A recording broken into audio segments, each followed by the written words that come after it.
jarduera fisikoan praktikak badakigu gure osasunean onura desberdinak daukola, ez? Gizentasuna gutxitzea, gihartonoa hobetzea, gorputzan sistema ezberdinan hobekuntza sortzea.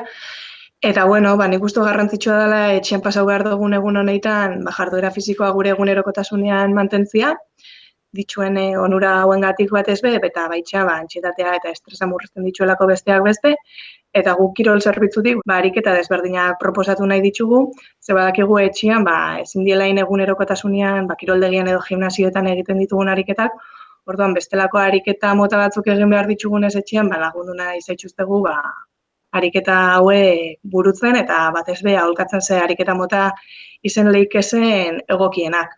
Gomendatzen dugu etxeko materiala, liburuak, erratzan makillak, urbotegiak, eta horrekin indaitxezken beste ariketa mota batzuk, autokargak edo indarlana, korelana, aerobikoa bebailando daiteke. Orduan, Diego kirol zerbitzuko mezuei, hor botako ditugulako aholku proposamen eta erronka desberdinak.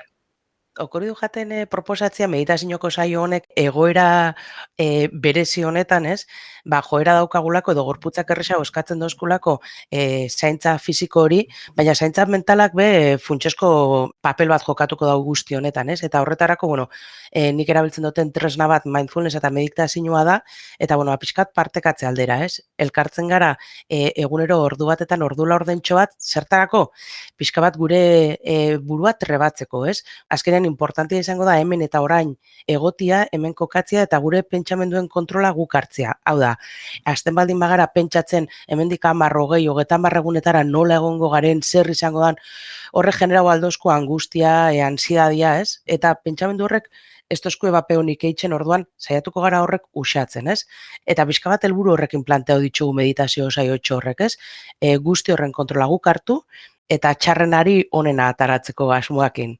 Beraz, gonbidapena daukazue parte hartzeko.